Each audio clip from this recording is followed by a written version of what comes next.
بسم اللہ الرحمن الرحیم، السلام علیکم۔ میں سید عمران شفقت آپ کی خدمت میں حاضر ہوں۔ نواز شریف صاحب نے لندن میں مریم بی بی کے ساتھ بیٹھ کے 3-4 صحافی تھے، ان کے ساتھ بڑی دل کی باتیں کی ہیں، اس پر بات کریں گے۔ اور کیا نواز شریف صاحب جو ہیں انہوں نے پوری دل کی باتیں کر دیں، یہ ایک سوال پیدا ہوتا ہے۔ اور وہ کون سے محرکات تھے اور کردار کون سے تھے جو سامنے آنے والے واقعات کے پیچھے تھے، یہ نواز شریف صاحب نے ان کا ذکر اس طرح سے نہیں کیا، بلکہ جہاں پر جو ذکر بنتا تھا وہ بھی نہیں کیا۔ یعنی جو نواز شریف صاحب نے خود سے نہیں کرنا تھا، صرف ایٹریبیوٹ کرنا تھا کہ فلاں صاحب نے فلاں وقت پر یہ بات کی، اور جو انہوں نے بات کی اس میں کس کا ذکر تھا، نواز شریف صاحب نے ان کا وہ ذکر کرنے سے ذرا تھوڑا سا گریز کیا۔ وجوہات کیا ہیں اس پر بات کریں گے۔ کیا کوئی نئی بات کی نواز شریف صاحب نے؟ یہ ساری باتیں تو قوم جانتی ہے میرا خیال ہے، جو کی یا کچھ نہیں جانتی تھی، وہ باتیں کیا سامنے آئیں؟ اس پر بات کرنے سے پہلے آپ سے درخواست ہے کہ آپ ذرا دعا کیجئے کہ اللہ تعالیٰ اپنے حفظ و امان میں رکھے۔ اسلام آباد کا سب سے بڑا جو شاپنگ سینٹر ہے سینٹورس، یہ جو آزاد کشمیر کے وزیر ہیں، وزیر اعظم ہیں، ان کا ہے، یہ ان کی ملکیت کہا جاتا ہے، بلکہ انہی کی ہی ہے، تو بڑا خوبصورت ہے۔ اور وہاں پر بہت ایک وقت میں بہت سارے لوگ ہوتے ہیں، یعنی بہت بڑا ہے چونکہ، تو کئی جانیں اندر ہیں، کئی لوگ اندر ہیں۔ اللہ تعالیٰ سب کو اپنے حفظ و امان میں رکھے اور تھوڑی سی ہمیں اہلیت بھی دے دے۔ ہمارا ہر بڑا جو سٹور ہوتا ہے وہاں پر آگ لگ جاتی ہے، ہم سے پتہ نہیں ہماری کوئی کیپیسٹی کا مسئلہ ہے کہ ہم سے بڑی چیزیں ہم آرگنائز نہیں کر پاتے۔ اکثر آپ کو بڑی جگہوں کے اوپر، یہ لاہور میں پیس کو 3-4 دفعہ جل چکا ہے، تو بس درخواست تھی دعا کی، کہ کیونکہ ہم جیسی قومیں جو ہیں وہ بس دعا کے اوپر ہی چل رہی ہوتی ہیں، کیونکہ ہم نے تو کچھ کرنا کرانا ہوتا نہیں، کوئی اپنی اہلیت میں کوئی اضافہ، کوئی تھوڑی سی سمجھداری، کوئی دماغ کا استعمال، اللہ تعالیٰ نے جو کچھ دیا ہوا ہے اس کو بروئے کار لانا۔ تو بس یہ آپ سے گزارش تھی کہ دعا کیجیے گا۔ تو باقی رہ گی کہ بڑا انتظار تھا کل رات سے، یہ سوشل میڈیا کے اوپر جو ہے وہ 4 مختلف ٹی وی چینلز، جن میں جیو تھا، دنیا ٹی وی تھا، سٹی 42 یا 24 نیوز تھا، اس طرح کے 3-4 جو چینلز ہیں، انہوں نے انٹرویو کیا تھا، بات چیت کی تھی نواز شریف صاحب سے۔ اور نواز شریف صاحب مکافات عمل کا ذکر کر رہے تھے، تو ایک مکافات عمل کا ذکر میں یہ کرنا چاہ رہا ہوں کہ نواز شریف صاحب کو پاکستان کے جو ریاستی کردار ہیں انہوں نے بڑی قوت کے ساتھ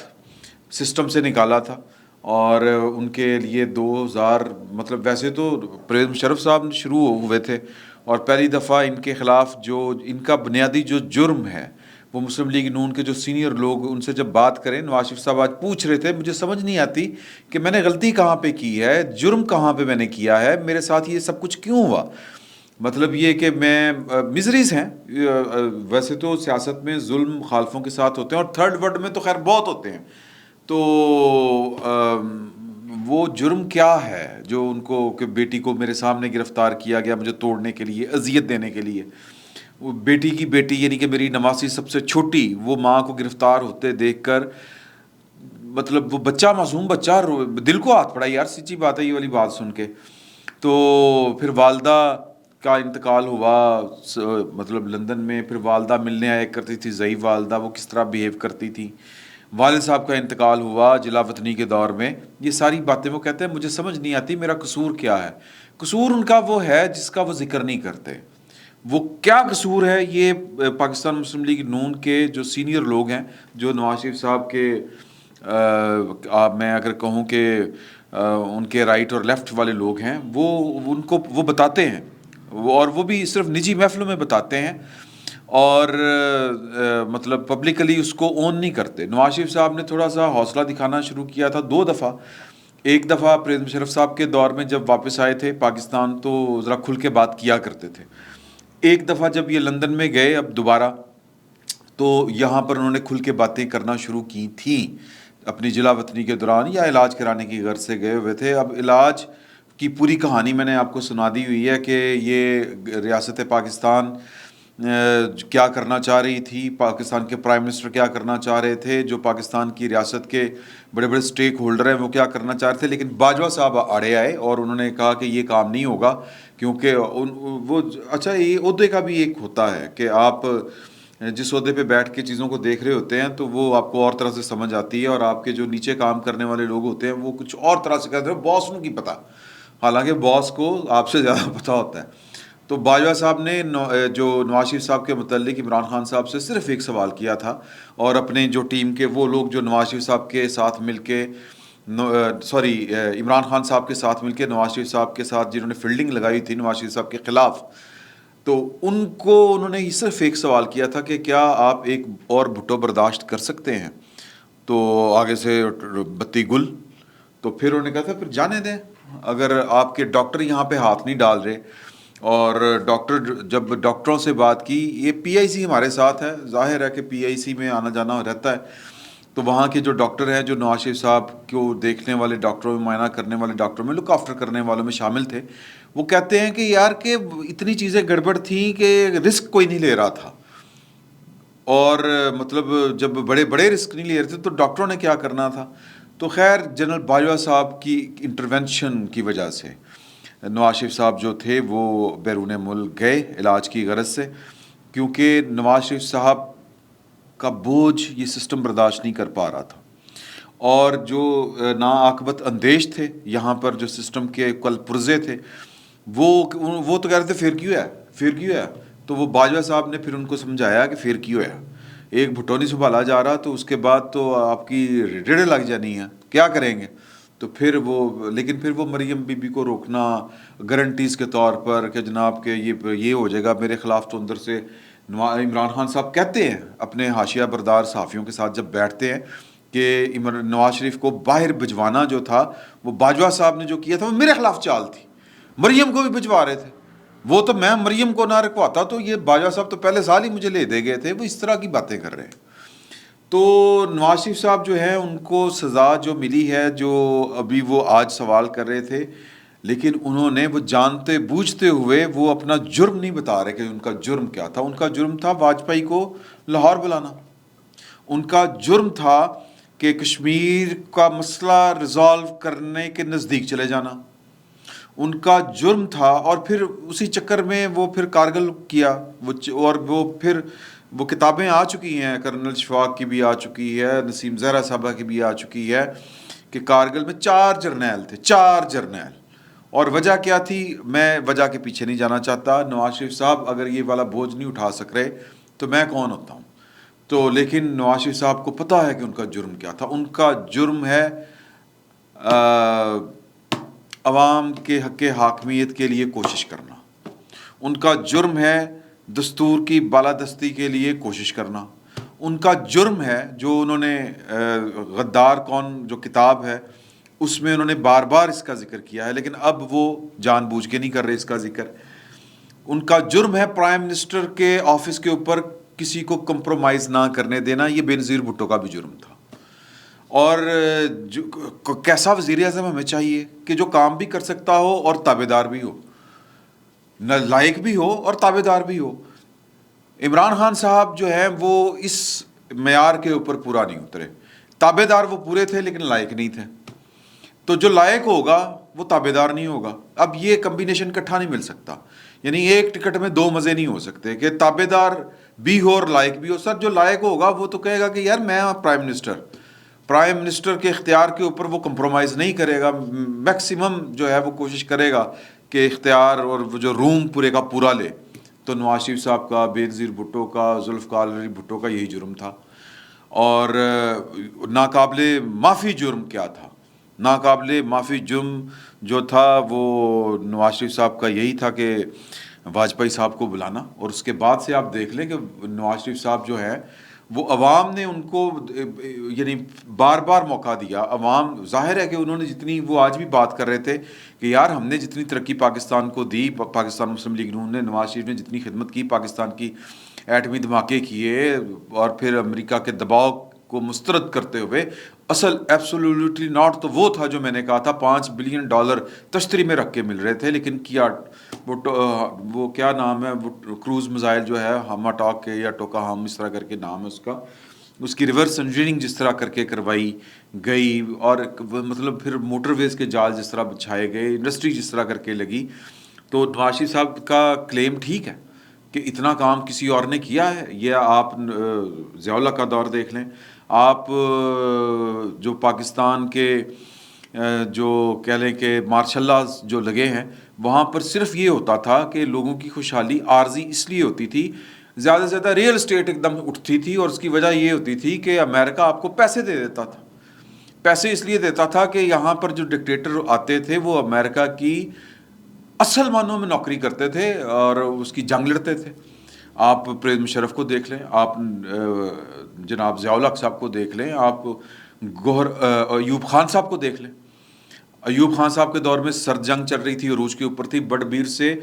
امریکہ کے طیارے اڑتے تھے, جاسوسی کر کے آتے تھے روس کے خلاف. اور پرویز مشرف صاحب کے دور سے پہلے جو اپنے ضیاء الحق صاحب کا دور تھا, وہاں پر تو ہم نے باقاعدہ جنگ لڑی افغانستان میں, جہاد, اور پھر اس جہاد میں ہم نے پوری قوم کا بیڑا غرق کیا, الحمدللہ الحمدللہ. اور نوٹ کنہوں نے بنائے, وہ میں کیا کیا نام بتاؤں آپ کو, کس کس نے نوٹ بنائے. اختر عبد الرحمان صاحب نے. ضیاء الحق صاحب کی اولاد سے پوچھیں کہ وہ کہاں سے جناب اتنی آپ کی پرتعیش جو زندگی ہے, یہ لگژریز کہاں سے ہیں, ان سے کوئی نہیں پوچھے گا. عاصم سلیم باجوہ صاحب سے پوچھ لینا. میں ایک مثال کے طور پہ آپ کو دے رہا ہوں کہ اس ملک کا 3 دفعہ رہنے والا پرائم منسٹر جیل جائے گا, ساری زندگی کے لیے نااہل ہوگا اس جرم میں کہ وہ جو جرم اس نے کیا نہیں ہوگا, کہ بیٹے سے تنخواہ نہیں لی اور کوئی جرم ثابت نہیں ہوا, یہ بھی کوئی جرم ہے. لیکن عاصم سلیم باجوہ صاحب سے کوئی نہیں پوچھے گا. تو یہ وہ جرائم ہیں جن جرائم کی ہمارے پرائم منسٹرز جو اپنے آفس کے اختیارات کے اوپر کمپرومائز نہیں کرتے, ان کے ساتھ یہ ہوتا ہے. لیکن اب چونکہ معاملات جو ہیں وہ تھوڑا سا شکل بدل چکے ہیں. نواز شریف صاحب پہلے جو تھے وہ کھل کے کہتے تھے, نام لیتے تھے, مسٹر فلاں مسٹر فلاں, گجرانوالے کے جلسے میں پوری ٹینشن دیتے تھے. اب وہ صرف ججوں کے, وہ بھی ریٹائرڈ ججوں کے نام لیتے ہیں, اور وہ بھی ثاقب نثار صاحب کا آج انہوں نے نام لیا اور کہا کہ جی کہ نواز شریف کے خلاف بیسیکلی انصاف نہیں ہوا, فیصلے نہیں آئے, فیصلے لیے گئے اور انتقام ہوا, انتقام پورا کیا گیا. اور انتقام کیا تھا وہ میں نے آپ کو بتا دی ہے وجوہات, کہ نواز شریف صاحب اب ان کا ذکر نہیں کرتے. اب کیوں نہیں کرتے, میں پہلے وہ بتا دوں کہ ثاقب نثار صاحب کی جو انہوں نے بات کہی, ثاقب نثار صاحب کی آڈیو کا انہوں نے ذکر کیا کہ جی کہ وہ جو ہے کہ فیصلہ کہ جی کہ مریم اور نواز شریف کو سزا دینی ہے, فیصلہ ہے تو دیکھنا پڑے گا, اب تو کرنا پڑے گا. تو وہاں پر کسی نے کہا, یہ نواز شریف صاحب کہہ رہے ہیں کہ جی کہ قصور تو ان کا ہے کوئی نہیں, تو انہوں نے کہا کہ اس کے باوجود کرنا پڑے گا. یہ کرکس میں آپ کو بتا رہا ہوں. وہاں پر انہوں نے کسی اور کا بھی نام لیا تھا ثاقب نثار صاحب نے, کہ کہاں سے پریشر ہے, فیصلہ کہاں سے ہوا ہے, لیکن نواز شریف صاحب نے اس کا ذکر نہیں کیا. آج کیوں نہیں کیا؟ کیونکہ ان کی پارٹی کی پاکستان میں حکومت ہے. کیوں نہیں کیا؟ کہ ایک وقت تھا کہ نواز شریف صاحب کے وہ اس کو مکافات عمل کا نام دے رہے ہیں. مکافات عمل کیا ہے اب یہ بھی آنے والا وقت بتائے گا, لیکن ایک بات تو سمجھ میں آتی ہے کہ نواز شریف صاحب کی تقریر کے اوپر ان کی خبر کے اوپر پاکستان میں پابندی تھی. ابھی وہ پابندی قائم ہے, لیکن پاکستان کا پورا میڈیا ان کو دکھا رہا ہے. یہ کیوں دکھا رہا ہے بھائی؟ یہ ایک سوال ہے, بڑا جینون سوال ہے. اس لیے کہ سسٹم ان کے ساتھ کمپرومائزنگ پوزیشن کے اوپر آ گیا, کمپرومائز کر گیا بیسیکلی. سسٹم کو یہ احساس ہو گیا کہ یار کہ یہ ہم نے جو کیا تھا, انہوں نے کہا کہ مجھ سے انتقام لیتے لیتے آپ نے پاکستان کا بٹا بٹھا دیا. اب یہ کون انتقام لے رہا تھا؟ اب وہ کہہ رہے ہیں کہ جی کہ جو کچھ عمران خان کے دور میں جو سیاسی انتقام لیے گئے, مطلب یہ کہ بہو بیٹیوں کو جیل جانا, باپ کے سامنے بیٹی کو گرفتار کرنا, اور بیوی جو میری ہے وہ ڈیتھ بیڈ کے اوپر ہے, میری بات نہیں کروائی جا رہی. میں کہہ رہا ہوں میں بیوی سے بات کرنی ہے, میں کہہ رہا ہوں کہ میں فیصلہ جو سنانا ہے وہ لیٹ کر دیں, میں لندن میں ہوں 2 ہفتے کے لیے, لیکن نہیں, فیصلہ پہلے سنایا, سزا سنا دی, تو پھر میں گرفتاری کے لیے آ گیا ڈیتھ بیڈ کے اوپر بیوی کی چھوڑ کے, کیونکہ میں تاریخ میں جو ہے وہ ایک طرح سے ایک افسانوی سا ڈائلاگ ہے کہ امر ہونا چاہتا تھا کہ تاریخ مجھے مجرم یا مفرور قرار نہ دے, اس لیے میں نے یہ قومی فریضہ ادا کیا, میں واپس آیا پاکستان. تو ان سب کے پیچھے کون تھا؟ کیا عمران خان صاحب تھے؟ اگر عمران خان صاحب تھے تو اب عمران خان صاحب اتنے قسم پرسی والی سیاسی قسم پرسی جو ہوتی ہے وہ اس لیول پہ کیسے آ گئے ہیں؟ تب عمران خان صاحب اتنے طاقتور کیسے تھے؟ تب تو ان کی حکومت بھی نہیں تھی، تب ان کی گورنمنٹ نہیں تھی، آپ یہ غور کریں۔ اور جب وہ پاناما شناما جو آ رہا تھا تب عمران خان صاحب تو اپوزیشن میں بھی نہیں تھے اس طرح سے، کچھ کہیں پہ بھی نہیں تھے، تو کون تھا، کون کر رہا تھا؟ قوم توقع کرتی ہے کہ اس اسٹیچر کے لیڈر کو عمر کے اس حصے میں، اور وہ یعنی کہ زندگی کے مطلب ان کے ساتھ زیادتیاں ہوئی ہوں گی، اس میں کوئی شک نہیں ہے۔ جب آپ تخت یا تختے کی لڑائی لڑتے ہیں تو پھر کبھی تختہ اور پھر کبھی تخت، یہ دونوں باتوں میں سے تو ایک ہونی ہوتی ہے۔ تو آپ کی تقدیر میں قسمت نے آپ کو 3 دفعہ تخت دیا، شکر یہ کرنا چاہیے کہ اچھا میزریز ہیں لائف میں ہیں، لیکن سر اس کے باوجود جو ہے وہ آپ کو قوم کو بتانا چاہیے کہ کس نے کیا کیا، کہ کون کہاں پر کیا رول پلے کر رہا تھا۔ سوال ہوا کہ جی اب آپ کی گورنمنٹ ہے تو کیا پھر خلافی ہو جائے گی، یا کوئی جواب لینے چاہیے، جواب دینے پڑیں گے، اکاؤنٹیبل ٹھہرانا پڑے گا۔ سر کس کو، کن کو؟ عمران خان کو۔ عمران خان میں اتنا تپڑ ہے کہ عمران خان نے یہ سارے کام کیے ہوں گے۔ اور جب آپ کے خلاف جو فیصلے آ رہے تھے اور جو انکوائریاں کون بنا رہا تھا، وہ والے بینچ، وہ ہیرے کون تلاش کر رہا تھا،